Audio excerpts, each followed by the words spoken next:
కాన్ఫరెన్స్లో ఉన్నాను, ఒకసారి అర్జెంట్గా మాట్లాడాలి, వచ్చేద్దా? ఓకే నాన్న. రారా ముందు.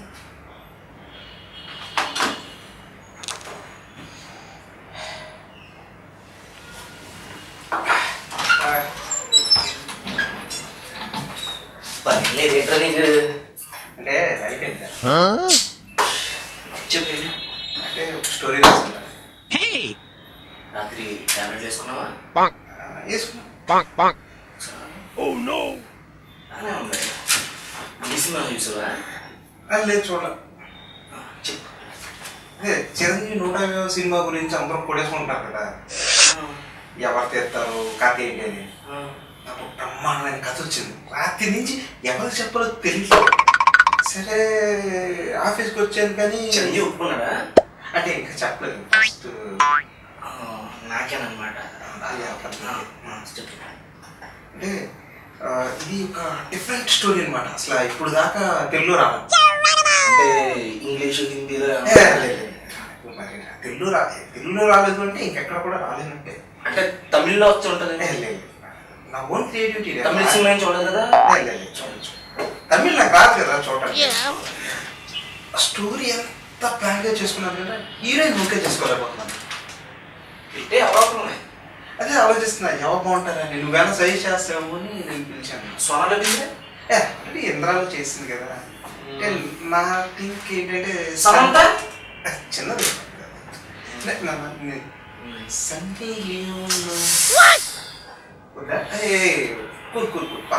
మాట్లాడుకుందాం, జస్ట్ మాట్లాడుకోవడానికి. బయటికి వెళ్తాను. కూర్చో కూర్చో. నువ్వేదంటే సన్నీ లియోన్ సన్నీ లియోన్ వద్దు, Sunny Leone cancel, Sunny Leone. సరే ఎవరో కొత్త అమ్మాయిని అనుకుందాం. బెస్ట్ ఇంట్లో ఈ సినిమాలో చిరంజీవి ఏంటంటే ఎనర్జీ కమాండ్ అన్నమాట. అసలు చిరంజీవి స్టామినాని పెంచుద్ది అనమాట. ఇది బాహుబలి అన్ని ఇంకా అనవసరం. శ్రీమంతుడు, బాహుబలి, మగధీర ఇంకేంటి గురించి మాట్లాడుకోరు మన సినిమా వచ్చిన తర్వాత. అసలు జనాలు ఇంక మాట్లాడుకోరా, మన సినిమా వచ్చిందంటే ఇంకా దాని గురించి మాట్లాడుకోరు అంతే. ఇంకా ప్రొడ్యూసర్ ఎవరు? అదే రామచంద్ర తేజ్ అన్నారు కదా. ఇచ్చేసావా? లేదురా, ఇంకా జస్ట్ నీకు చెప్పి నీ ఒపీనియన్ కనుక్కొని ఆ తర్వాత నాకేస్తున్నావు. లేదు నీకే నీకే. అయితే ఈ సినిమాలో ఇండియాలో ఒక ఆయుధ కర్మాగారం అన్నమాట. ఇప్పుడు మన ఇస్రో నుంచి ఒక 5 శాటిలైట్స్ పంపారు కదా, అలాగే ఒక మిసైల్ తయారు చేయమని మనకు ఒక ఆర్డర్ వస్తుంది బ్రిటన్ నుంచి. ఆ ఆర్డర్ వచ్చినప్పుడు దానికి సంబంధించి ఫ్యాక్టరీలో ఆ మిసైల్ తయారవుతుండగా ఆ ఫ్యాక్టరీ మీద ఒక అటాక్ జరుగుతుంది అన్నమాట. ఎవరు చేశారు అది ఇప్పుడు చెప్పకూడదు మనం, అది తర్వాత తెలుస్తుంది. సస్పెన్స్ తెలియకూడదు.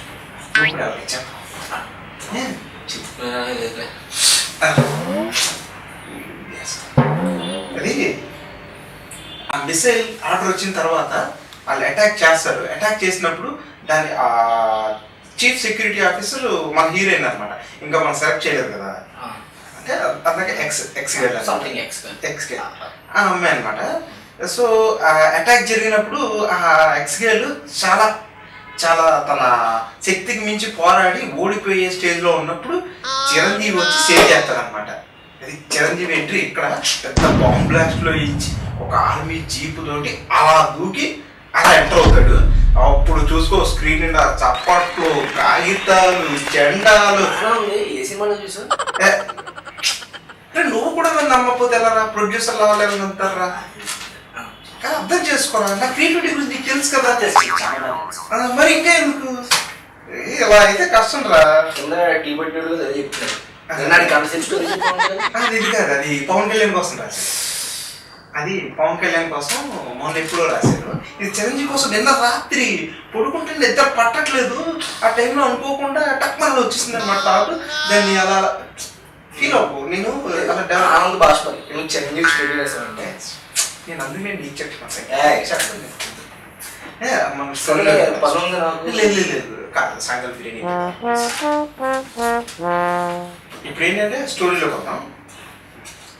అయితే చిరంజీవి ఎంట్రన్స్ అయిన తర్వాత శత్రువులందరినీ మొత్తం అందరినీ చంపేస్తాడు. చంపేసిన తర్వాత కట్ చేస్తే అక్కడ ఒక అభినందన సభ జరుగుతూ ఉంటుంది అనమాట. చిరంజీవి తన ప్రాణాలను తెగించి భారతదేశ పరువు ప్రతిష్టను కాపాడని చెప్పేసి జరుగుతూ ఉంటుంది. అక్కడి నుంచి ఎక్స్ గండి అని చెప్పాం కదా ఆర్మీ చీఫ్, ఆ అమ్మాయి అంటే చిరంజీవి ఇష్టపడతాడు అనమాట. ఎలాగా హెల్ప్ చేశాడు కదా గోకేద్దామని కామెడీ ట్రైల్ చేస్తూ ఉంటాడు. ఏమనుకుంటున్నావు శంకర్ ఎంబీబీఎస్ లో డాక్టర్ సన్నైట అని చెప్పేసి అంట పడుతూ ఉంటాడు. అలాగే కామెడీ ట్రాక్ అనమాట. సేమ్ అదే పెట్టేద్దామా? పిచ్చుండే చూసి తెలిసిపోదు, కొంచెం మ్యాచ్ కాదు. హాస్పిటల్గా మందుల షాప్లో పెడదాం సార్. లేదు లేదు, ఇది మందుల షాప్ ఓకే. ఎలాగా వీళ్ళు చచ్చిపోయిన దెబ్బలు తగిలిన వాళ్ళ కోసం హాస్పిటల్కి వెళ్తారు కదా, అలా ఏదో ట్రాక్ ప్లాన్ చేయాలి. నువ్వు స్టోరీ డిస్టర్బ్ చేస్తున్నావు ప్లీజ్, చెప్పింది ప్లీజ్, మళ్ళీ మర్చిపోతాను. నీకేదో చెప్తున్నావు మళ్ళీ నేను అన్న మర్చిపోతే నేను అడుగుతా, అప్పుడు నువ్వు చెప్తావు అని చెప్పేసి నీకు చెప్పాను అనమాట. అయితే అక్కడి నుంచి ఆ మిసైల్ని మన ఇండియన్ శాస్త్రవేత్తలు సక్సెస్ఫుల్గా తయారు చేసేస్తారు. చేసిన తర్వాత దాన్ని తిరిగి బ్రిటన్ పంపించాలన్నమాట. బ్రిటన్ అక్కడికి ఎందుకురా అంటే మరి ఆర్డర్ ఇచ్చింది వాళ్ళకే ఇవ్వాలి కదా. వాళ్ళు ఎందుకు ఆర్డర్ ఇచ్చారు? అదే అది నెక్స్ట్ తెలుస్తుంది. ఫిస్ట్ అదే ఫిస్ట్ అది. ఆ అటాక్ చేసిన వాళ్ళు ఎవరు, ఈ ఆర్డర్ ఎందుకు ఇచ్చారన్నది ట్విస్ట్ అనమాట. ఇంటర్వెల్ తక్కువ ఇచ్చారు. అయితే అప్పుడు మన భారతదేశ ప్రభుత్వం దీన్ని బ్రిటన్కి పంపించడానికి ఒక షిప్, ఒక ఆర్మీ షిప్ని సెలెక్ట్ చేస్తుంది అనమాట. దాంట్లో దీన్ని బ్రిటన్కి చేర్చాలి. ఆల్రెడీ అటాక్ జరిగింది కాబట్టి చాలా సెక్యూరిటీ బాధ్యతలు సేమ్ అప్పుడు ఎవరైతే సేవ్ చేశారో చిరంజీవి, అలాగే ఎక్స్ గర్ల్ అనుకున్నాం కదా, ఆ అమ్మాయికి ఇద్దరికి ఇస్తారనమాట. ఇస్తే ఇక్కడ నుంచి ఆ లవ్ జర్నీ స్టార్ట్ అవుద్ది. At the same time ship journey కూడా స్టార్ట్ అవుద్ది అనమాట. ఆ షిప్లో మా చిరంజీవి గారు ఆ అమ్మాయిని గోపడం, పాటలు అవి అంటే టైటానిక్ సినిమా తీసుకుని పెట్టేసారు. ఇది వేరు సపరేట్. అదేంటి మామూలుగా వినోదాల కోసం అయింది. ఇదేంటి ఒక ఆర్మర్ షిప్, అంటే ఆయుధాలు కలిగిన షిప్ అనమాట. సో దానికి దీనికి చాలా తేడా ఉంది అసలు. అది బాబోయ్, ఈ షిప్ చూస్తున్నారా అసలు ఇంకా ఇండియాలో ఇటువంటి సినిమా ఇంకా తీయలేదు, సమస్య లేదు. అమెరికా సల్మాన్ ఖాన్ ఏమో కూడా అనవసరం, ఇంకా చిరంజీవి ఒక్కడే ఎవడో తీయలేడు కూడా, తీరు సమస్య లేదు. నేను కూడా ఎవరికే ఉన్న స్టోరీ తీసుకొని. అయితే ఇక్కడ వీళ్ళ షిప్ లో ట్రావెల్ అవుతుండగా ఆ అమ్మాయికి లవ్ ప్రపోజ్ చేసే టైంలో వీళ్ళ మీద మళ్ళీ అటాక్ చేస్తారు. ఇందాక ఒకరు చేశారు కదా, మళ్ళీ అటాక్ చేస్తారు. వాళ్ళు ఒక వైపు నుంచి చేస్తారు, మన ఇండియా నుంచి స్టార్ట్ అయింది కదా షిప్, ఇండియా వాళ్ళే అటాక్ చేస్తూ ఉంటారు. అర్థం కాదు చిరంజీవికి, అదేంటిది మన దేశం వాళ్ళు నా మీద అటాక్ చేస్తున్నారు అని చెప్పేసి అనుకుంటాడు. కానీ తనకిచ్చిన రిపోర్ట్ ప్రకారం, తనకిచ్చిన ఆర్డర్స్ ప్రకారం ఆర్మర్ షిప్ ఇంటర్వెల్ లేదా ఉండు, ఇది ఇంటర్వెల్ బ్లాక్, ఇది ఇంటర్వెల్ బ్లాక్ అయిపోయిన తర్వాత నీకు అంటే నేను ఇప్పిందాను అయిపోయిన తర్వాత మొత్తం అయిపోయింది. ఇక్కడ ఆ రెండు అటాక్స్ జరుగుతున్నప్పుడు మన చిరంజీవి ఆ ఇద్దరిని కూడా అంతమంది చంపేస్తాడు. ఇటు ఇండియా నుంచి వచ్చిన వాళ్ళేమో బంధిస్తాడు, ఉగ్రవాదులనేమో మొత్తం అంతమంది దించేస్తాడు. ఒప్పుకుంటారు. మన ఎలకం ఏంటి చిరంజీవి అంటే ఏమనుకున్నా, మామూలుగా అయితే అసలు ఇంకా బాగా తీరుతుంది, కానీ బడ్జెట్ ప్రాబ్లం అవుతుందని చెప్పేసి ఇలా ప్లాన్ చేస్తాం. ఒక 100 కోట్లు సముద్రం సెట్ అయ్యారు కదా, సముద్రం సెట్. రే నీ ఆనందం నాకు తెలుసు, తట్టుకో కాసేపు తట్టుకో. నీ ఆనందం చెప్పి ఆనందపడదు, అర్థం కావట్లేదు. లేదు నాకు నంది అవార్డు వచ్చినప్పుడు నీ పేరు కన్ఫర్మ్ గా చెప్పాను, ఓకేనా? ఇప్పుడు మర్చిపోతున్నా. వాళ్ళందరినీ చంపేసి ఎలాగైతే ఆ మిసైల్ని బ్రిటన్ వాళ్ళకి అప్పచెప్పేస్తారు అనమాట. అప్పచెప్పేసిన తర్వాత వాళ్ళు పథకం ఎత్తారు చిరంజీవి. ఏదైనా చిరంజీవి చూసి సంతోషపడిపోతా ఉంటాడు. అక్కడి నుంచి చిరంజీవి వస్తుండగా ఒక అటాక్ చేసిన వాళ్ళు ఒక 5 బందీలుగా పట్టుకుంటాడు అనమాట. పట్టుకుంటే వాళ్ళు దీనికి ఇది క్రియేట్ చేసిన శాస్త్రవేత్త బృందంలో ఒకళ్ళు అండ్ ఒక 4 మాజీ సైనికులు అనమాట. సో వాళ్ళని తోటి మాట్లాడుతుంటే ఇక్కడ ఒక భయంకరమైన విషయం తెలుస్తుంది అన్నమాట.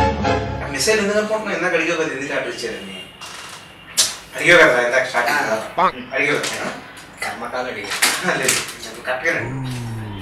ఇది 3వ ప్రపంచ యుద్ధం కోసం బ్రిటన్ సన్నాహాలు చేసుకుంటుంది అనమాట. సో దానికోసం ఈ మిసైల్ తెచ్చేసింది. ఆ మిసైల్ కనుక మూడో ప్రపంచ యుద్ధం అయిపోయింది కదరా. లేదు రెండే అనుకుంటా.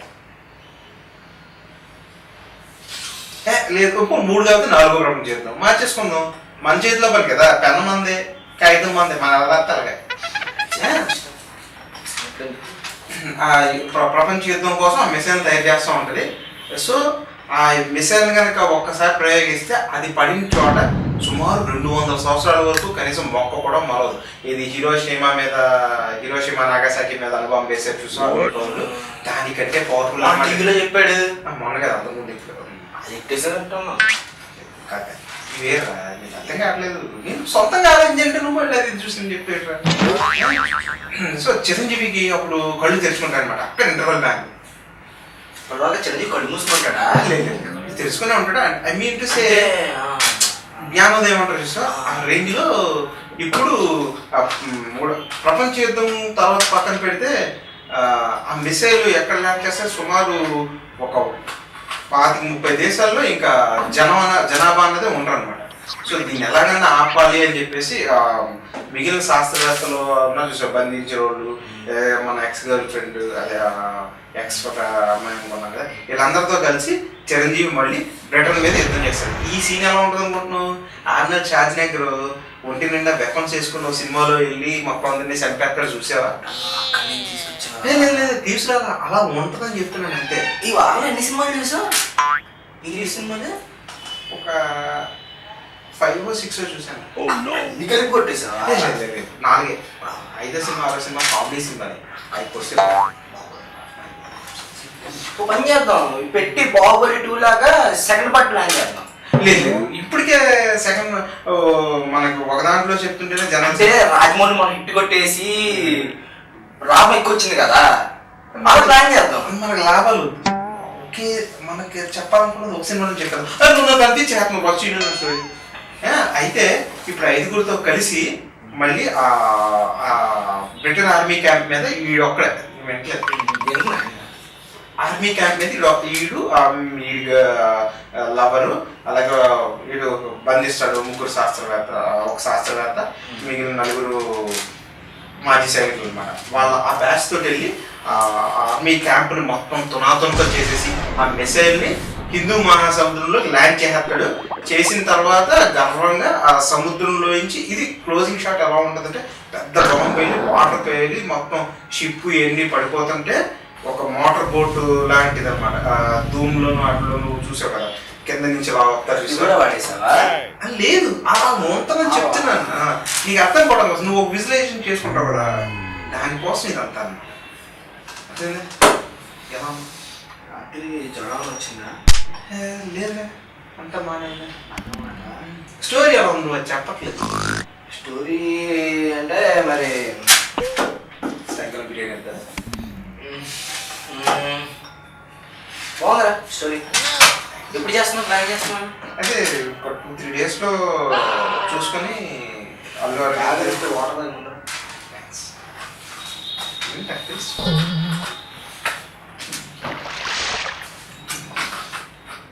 అయిపోయిందా? హిట్ అవుతుంది హిట్ సూపర్ హిట్ 500 కన్ఫర్మ్.